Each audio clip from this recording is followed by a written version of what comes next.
CSK की team से जीतने के बाद यश दयाल के पापा का एक बयान सामने आया।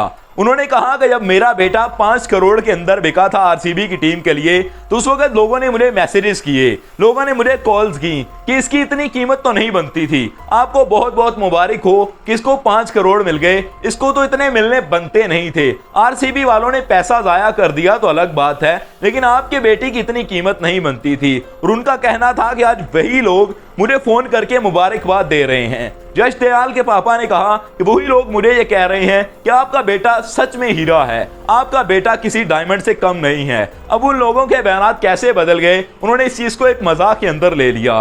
लेकिन इस चीज पर फोकस कीजिए कि हालात बदलते हुए टाइम नहीं लगता, आपको बस हार नहीं माननी होती। यश दयाल के ऊपर वो कौन सा टाइम था पिछले साल कि रिंकू सिंह ने इनको 5 छक्के लगा दिए, उसके बाद यश दयाल टीम से बाहर हो गए और गुजरात टाइटन के कैप्टन ने कहा कि इनको टीम से बाहर किया गया है क्योंकि ये मेंटली फिट नहीं रहे, वो अपने आप को स्टेज पर नहीं ला रहे। उसकी मां ने भी कहा कि हमारी वो हालत नहीं रही थी, एक मैच के बाद हमारी सिचुएशन पूरी चेंज हो चुकी थी, उसका पूरा कैरियर तबाह हो चुका था और ऐसा लग नहीं रहा था कि यश दयाल अपना कमबैक कर पाएंगे।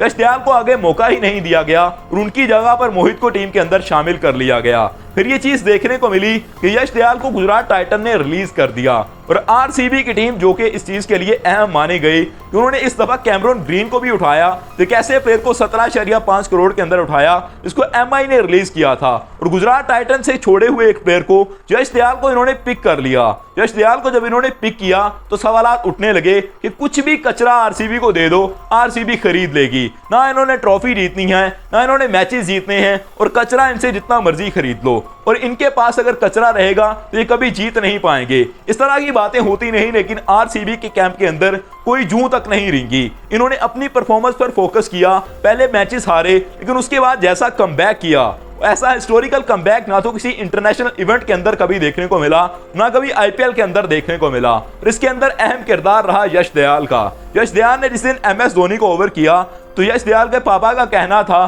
कि पहला छक्का लगने के बाद और 110 मीटर का छक्का लगने के बाद हमारे दिल के अंदर वो खौफ फिर से जाग चुका था कि एक दफा फिर से रिंकू सिंह वाला सीन होने वाला है, और अगर इस दफा वो सीन हुआ तो उसके बाद फिर हालात वो नहीं रहेंगे, फिर यश दयाल कहीं भी बॉलिंग नहीं कर सकते, ये लड़के का कैरियर हमेशा के लिए खत्म हो जाएगा। इसके वालिदैन भी शायद सदमे के अंदर चले जाते, इनके साथ बहुत गलत हो गया। लेकिन फिर भी गॉड ने जो प्लानिंग की होती है वो सबसे बड़ी होती है, और रिंकू सिंह ने भी इनको यही कहा कमेंट करके कि गॉड्स प्लानिंग हमेशा बेहतर होती है, और इनके लिए वही हुआ कि इन्होंने मैच का पांसा पलट दिया। और ऐसे मौके पर इस मैच के चर्चे 15 दिन पहले से चल रहे थे कि 18 तारीख को सबसे बड़ा मैच होने वाला है, और उस बड़े मैच का सबसे बड़ा प्लेयर यश दयाल बना। फिर उसके घर वालों की तरफ से ये स्टेटमेंट आई कि अब वही लोग मुबारक दे रहे हैं। इसलिए आपको भी मैं ये कहता हूं कि जिंदगी के अंदर कभी भी गिव अप नहीं करना है, जिंदगी के अंदर कभी भी चीजों को छोड़ना नहीं है। गलतियां होती हैं, समटाइम आपकी गलती नहीं होती लेकिन आपको बुरा नतीजा देखने को मिल जाता है, आपकी तरफ से 100% एफर्ट आ रही होती है,